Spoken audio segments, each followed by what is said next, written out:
there's one strategy in mind that I really, really like, and it's called the circle of knowledge. And the circle of knowledge at the time, Georgia kind of got hit with Common Core early because we were a race to the top state. So we had to figure out Common Core pretty quickly before it became national news. So we had to figure out speaking and listening strategies, informational text, how to bring it to our classroom. So I really started doing a lot of work with the strategy with teachers I was working with. And they took it to their classes. And they really told me how much they enjoyed the strategy with their own students. And based on that, I wrote the article that I passed out called Let Freedom Ring, Using the Circle of Knowledge to Examine American Symbols. So this is based on a second grade K-2 lesson. Because in Georgia, they learn about American symbols in first grade. And most school districts, they learn about American symbols, K through 2. And I actually had first grade teachers use this strategy with their first grade students. The other great thing about this strategy is it's very adaptable.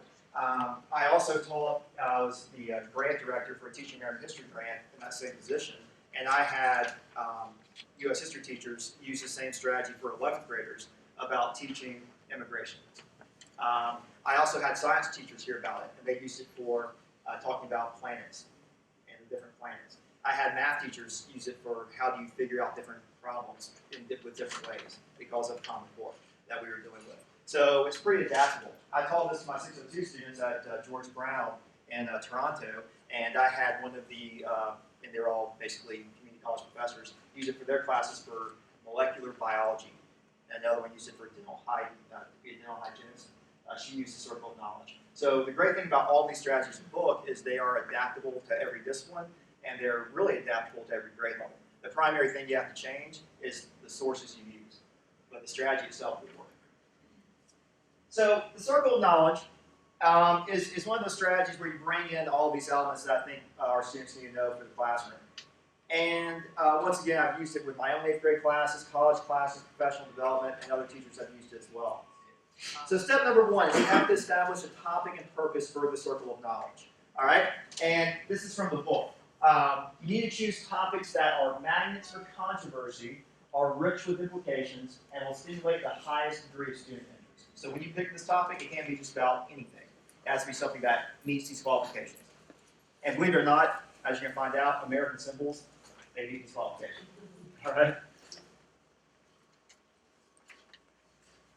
So what we're going to talk about, American symbols, usually found in grades K through 2 standard.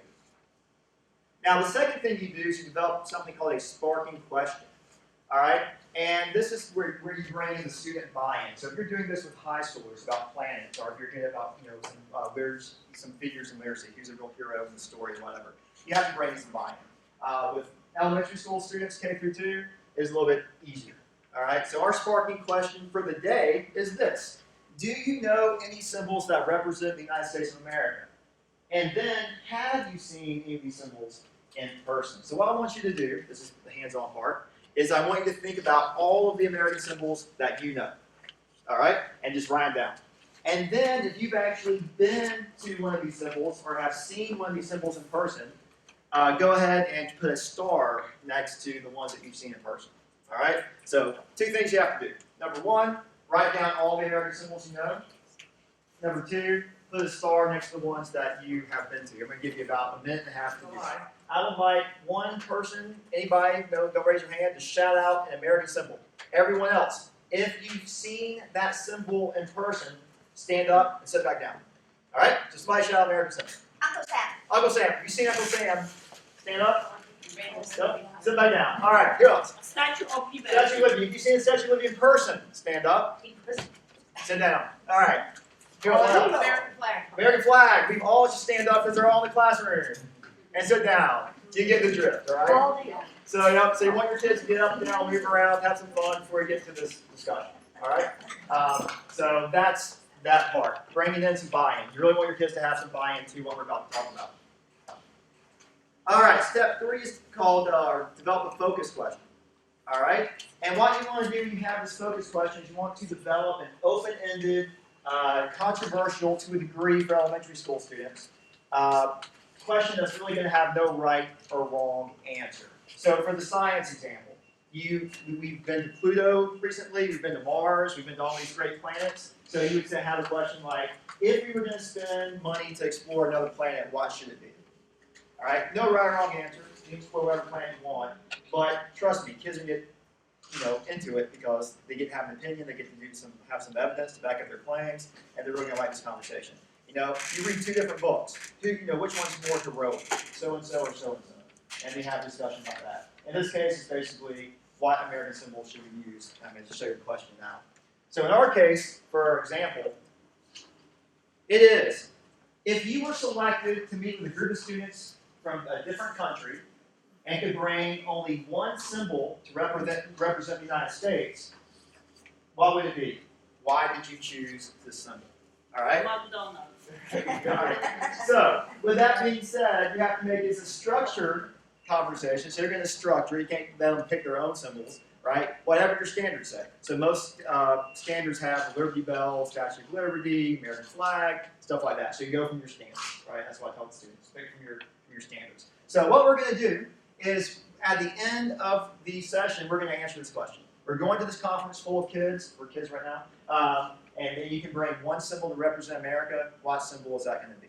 All right, so that's the question that we're going to answer. All right, so what we do next in step 4, we're going to decide how we're going to acquire information. All right, so this is where you bring in your informational text, your primary sources, your newspapers, your images, your movie clips, whatever you want to use. We have to figure out how you're going to have your kids research and learn about their symbol. In our case, y'all being adults, we're going to just do a quick wiki search. All right?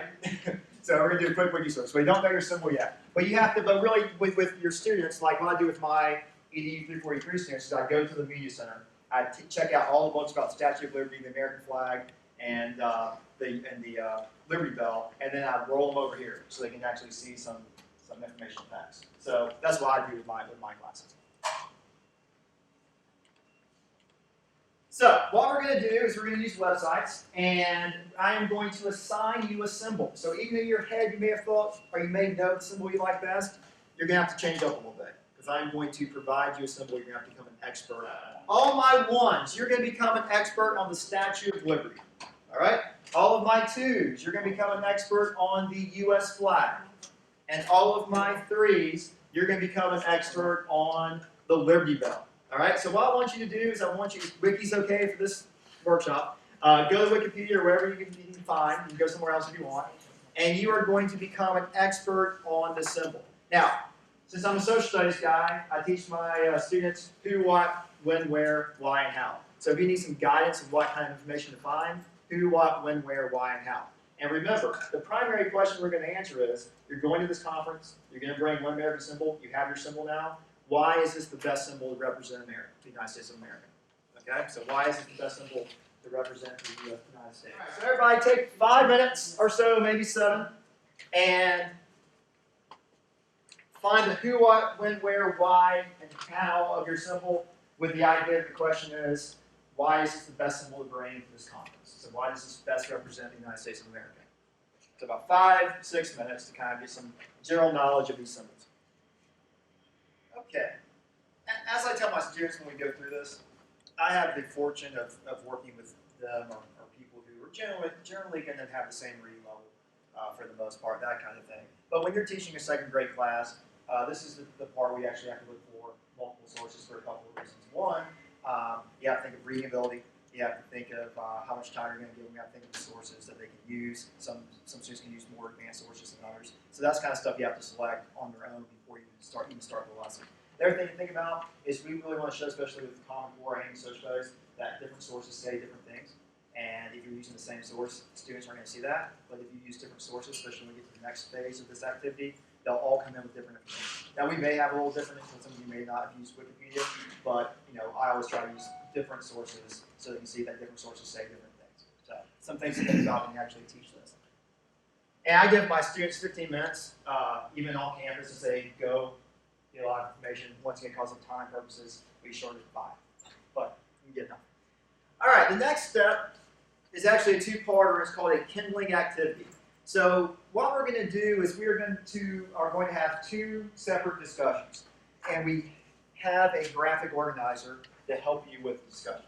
All right, so discussion number 1 is going to be with your expert groups. So we have 3 or 4 1s, 3 or 4 2s, and 3 or 4 3s. You're going to get with one of those, or with everybody in the expert group, and you are going to fill out together the top part of the handout. All right, so for our students who are artistic, you all get to draw your symbol. All right, remember, second grade. All right, you all get to draw your symbol. Then you're going to have the title or the name of the symbol. And then you're going to go to the bottom of the columns where it says each member of your group, and the answer is why is this the best symbol of the United States. And then because you're going to discuss why this is the best symbol, then you're going to summarize as a group in the box below name of this name or title of the symbol what you learned about it. So what are some things you learned about the symbol? Because once again, the standard is learn about the American flag, learn about the Statue of Liberty, learn about the Liberty Bell. All right? So you have several things you're going to do. You're going to draw, you're going to talk, you're going to write down some information, you're going to think about what you learned, you're going to teach one another. And then the ultimate goal is, why is this the best symbol to represent the United States? We're going to break up into a group of a 1, 2, and 3. You have 2 objectives in this next group. The first one is you have to fill out the bottom part of the handout where each speaker talks about their symbol, and they give one reason why their symbol is the best representation of the United States of America. And you write that down. Then after that, you're going to have some time to talk more about your symbols, why they're the best, and you're going to try to come up with a consensus as a group about which one your group thinks is the best symbol. So we're going to have an American flag, a Liberty Bell, and a Statue of Liberty. You tell your reasons, talk about it, try to come up with a consensus. Now, do we always come up with consensuses? Whatever. Do we always come up with a consensus? No. No. Just look at the U.S. Congress. So it's okay not to come up with consensus, but you're going to certainly try to. All right? So if I can get a 1, 2, and 3, and the way it usually works best, you're sitting next to a 1, 2, and 3, you're all grouped together, so you can go back to your seats. All right, so when I do this with my students, I take 10 minutes for the first expert group, so I give them a full 10 minutes, and then for this portion, I do 15. And honestly, I've had some people get pretty heated about this discussion. I had someone cry. I had someone get angry because their brother was in the military and they thought that any other symbol other than the flag was wrong. So it's definitely, once again, it can be controversial to assess. Now, with the primary focus, K through 2, probably not so much. But they can get, they get into it. They get excited about it. All right? And the question I always ask my students is after we go through the process, you had a shorter version of this, how many of you know more about these symbols than you knew when you walked into the room? All right? Because I could have lectured about these symbols. I could have made you do your own research and do a PowerPoint about these symbols. But in this case, you had to become an expert on the symbol, and then you had to learn from your classmates about these other 2 symbols. So you basically were able to teach one another. All right? So just for fun, now what I do is I'll tell you what I do in a second, but just for fun, consensus, yes or no? This group. What's your symbol? I think if we had another 30 seconds, we could come. Yeah. Okay. Yeah, we can know where we Consensus. are. You there? Yeah, I Okay. think we do. Yeah. Yeah. Interesting. What do you want to say? Statue of Liberty. Statue of Liberty. No. All right. Flag. Flag. All right. I think we're There are 2/3 consensus. No consensus. Very good. So we can change the Statue, okay. All right, so what's the Statue of Liberty? yes. All right, what do you have in the middle? Flag. The flag, all right? And group number 3. Flag. Flag, all right. So there you go. We can have a discussion. Now, because of the writing piece you want to bring into this, all right, you want a synthesis activity. I'm not going to make you do this, but what I then do is I have my students write a paragraph, 5 to 7 sentences, because your voice matters. So you may completely disagree with the group. They may all say flag, but you may really think Liberty Bell. All you have to do is write a 5 to 7 sentence paragraph about what you chose, using evidence from your classmates, based on your graphic organizer, or what you read yourself. So you have to bring in your evidence to support your claim. They turn that into me. I take an overall class vote on Blackboard. I post the results. Once I count the votes, and that way they have a chance to write and reflect about what they learned. So that's step number 6. So with that being said, this is one of the many strategies you get from this book. We went over several others. I just had more experience with this, that's why I decided to bring it to y'all.